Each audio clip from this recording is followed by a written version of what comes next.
So, adaptation, what exactly is it? Here's one definition: the process or the state of adjusting to, or changing to become more suited to an environment, or the trait as a result of the process. Welcome to the Elegantly Raw Tidbits. I'm so happy to have you here with me today. I'm Dorit, and I do this 5 times a week, Mondays to Friday, this time, the same place here. Love to have your comments and your own views and your own adaptation skills. Do you have skills to adapt? Have you developed them? We're being called on right now to really magnify and amplify our skills for adaptation. What does it mean to adapt? It doesn't mean to accept what's going on. No, it means to evolve to the place where we do not feel disencouraged, distressed, and dehumanized by rapid changes that are evolving. It means forcing ourselves to grow. It means growing beyond what we have hitherto considered normal. I do not like that word normal. It means changing. It means, and here is the kicker, getting out of our comfort zone. Yes, getting out of our comfort zone. Life does not happen in our comfort zone. We need wake-up calls from time to time, unless we have invested in waking ourselves up on a regular daily basis through a commitment to transformation in our lives, to becoming conscious and aware, and to being more and more evolved.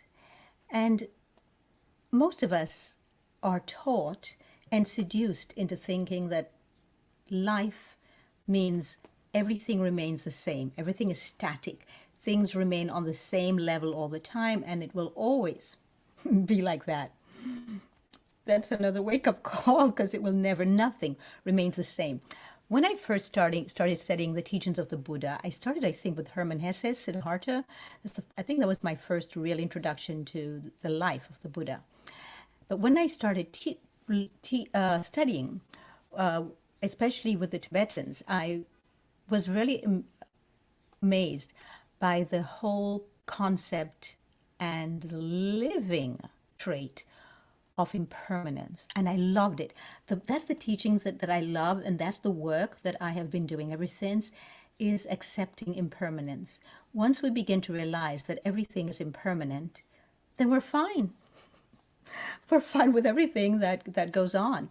We are impermanent. I am impermanent. I shall not always be in this form. I should not always look like this. In a few years, the way I look now will change drastically. Probably, I don't know this, but more than likely, we're meant to be changing. We're meant to always be adapting to something different, something new. That's what makes us alive. We need to adapt to different changes in the climate. Maybe we've accelerated it, and that's difficult to adapt to, and we have to really pull back some and stop the intensification of the climate change that we have created. We can adapt to that as well by changing, stop overusing things, by looking at all the ways in which we have contributed to all of the climate chaos that we're now witnessing. We're meant to adapt to different temperatures, to different seasons. We're meant to adapt to people coming in and out of our lives.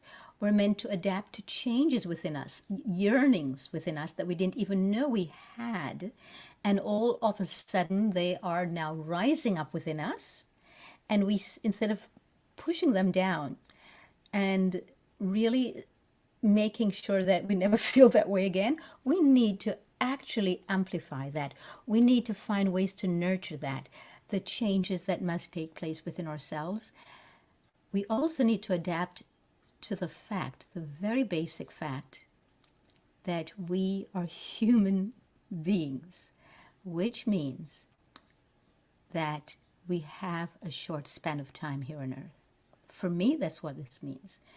Because we're not human beings, beens, we're human beings. And as we're human beings, we're always being something. We're always being pushed to be something else and something else and something more and something more, never something less. Now, if you feel like you are something less, that's okay. You just need to change and again adapt to that and change that perception, because when we learn to adapt, what we end up changing is our perception of ourselves. That's an old perception that maybe you got from somebody else or from an incident that occurred in your life that left you feeling that way.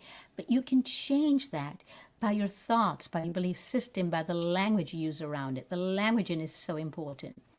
So I invite you today to look at what it is you wish to adapt to in your life, what it is that you might need to adapt to, kicking and screaming all the way, and what it is that you welcome. What changes, what transformation do you welcome in your life, and how will you choose to adapt to it? This is very important because they will show up.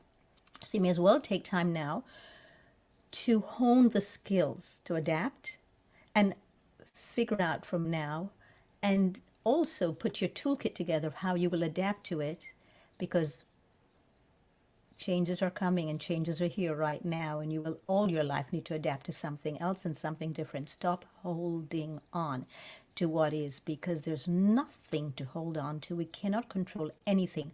The only control we have is our perception of what occurs outside of ourselves. So I invite you today to write below all the ways that you would like to adapt, and what skills you have cultivated to adapt, and what skills you'd like to cultivate. So join me for more of the same here. Thank you for coming by today, and see you next time. Please click the subscribe